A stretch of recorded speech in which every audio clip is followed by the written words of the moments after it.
Well, welcome back, my friends, to another rousing rendition, a Zero Tolerance 0308 rendition, if you will. Before we get into the video, there was a time in this country where 22 veterans a day took their own lives. Now, that number's decreasing, but anything above zero is unacceptable. Vets, we love you.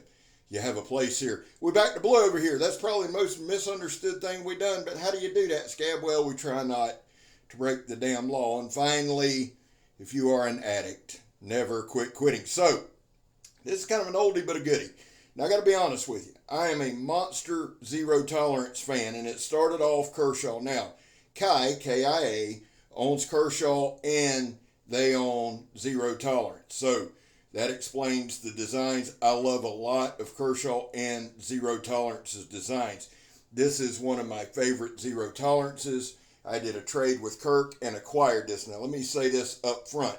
Well, let's do specs up front. The blade is 3.7 inches. The blade is made of CPM 20 CV. Really good stuff. Rockwell is 60 to 62 as it should be. It is stone washed. The blade thickness is 0.156 inches. The handle, the front is G10. The back is titanium. Handle thickness is 0.61 inches. Overall length is 8.9 inches. It weighs 6.9 ounces. Let me just say this. One of my favorite blades of all time was the 0303 in Tiger Stripe.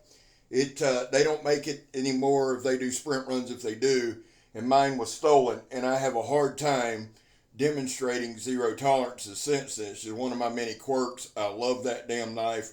I know that I'll never possess another one, and I'm irritated. But anyway, the 0308. These are often called heavy use knives. Now, that's what we want to do. So here's the deal, guys. It is a frame lock. To me, it's beautifully done. All right? It's got a nice blade.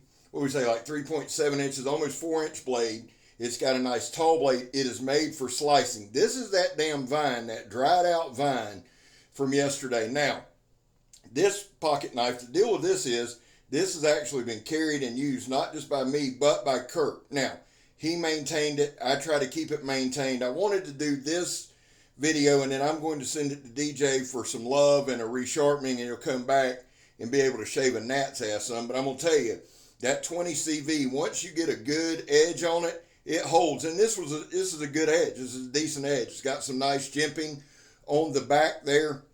So what we wanted to do, is this a hard use knife? I've seen some other reviews and other things, and they call it hard use, but I wanted to put it through some of my day-to-day stuff. Could it hold up to what I use a knife for every day? Now, spoiler alert, it did incredibly well. That frame lock held in incredibly well, but instead of just telling you that, I'm going to show you. Now, there's some of that high-pressure air hose. Just wanted to do a straight down push. We didn't have any buckling. The knife went through. The other side is the lock held. We're going to do the Donnie B All-day, throw it at the stump test, the drop test to test the balance. But with a pocket knife, it is also very much designed to see if that lock will hold, and it did well. Now, it opens very easily, closes very easily. It's got all the hallmarks of a knife that I like. Knives, to me, and I am a novice at best when it comes in particular to these type of knives and reviews, meaning I don't know all the terms. I talked to DJ Horn some today about this knife, trying to up the base knowledge. I know how to use the damn thing. I'm learning. I'm trying to get that skill set up, but we need to do more pocket knives. I know that, so I wanted to do some that I actually use. I use this one a lot on the weekends. I can't carry a folder during the week because of the sandblasting. So on the weekends, this is in my pocket. And you can see it. What I'm doing there is just shaving the handle. That was remnants of a pressure-treated 4x4. It's been split. It's been cut down. And so right there, we just shaved the handle. We'll use that in a minute.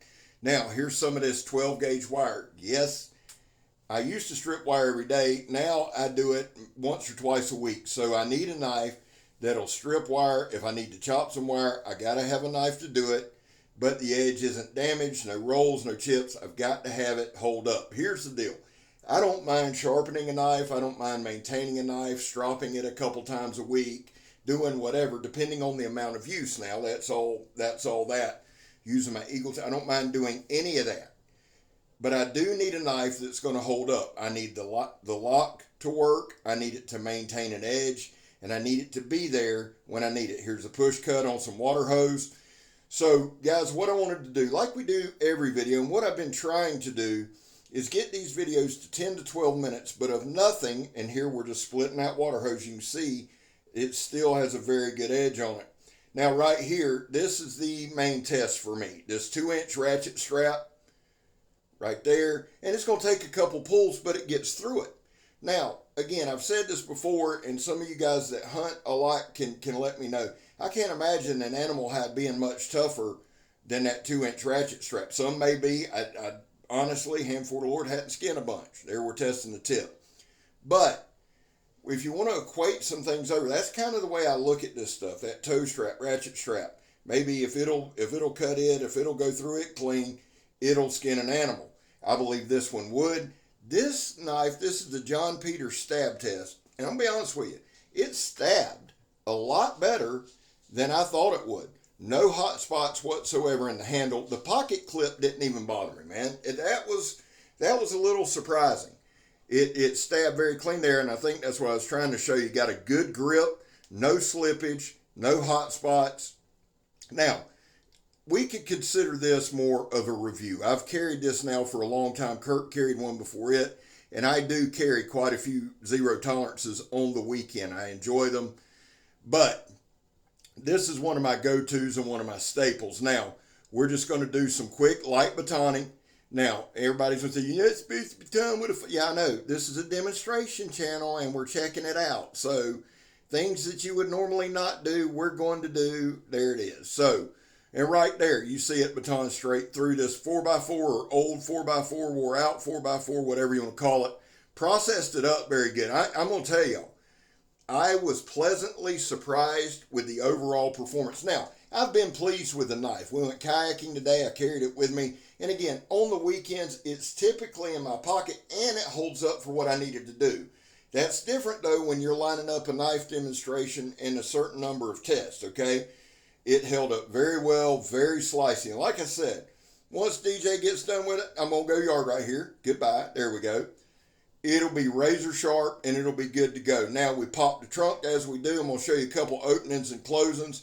I can't do all the spidey flick shit. My fingers are broke, stay broke, and all that. But that's why it's important for me to be able to open a knife one-handed. This one opens one-handed, closes one-handed. And again, right here, this is why I like doing consistent stuff. We're cutting through some old jeans. You notice the knives the past couple days, man, they've just sailed through it. Brand new edges. This right here, it took a minute, okay? But we wanted to show that. Yes, it gets through the jeans. If you're in a situation and you have to cut denim, it'll do it. It'll work. It'll be fine. And when I get this thing honed up, I'll bring it back for another look-see.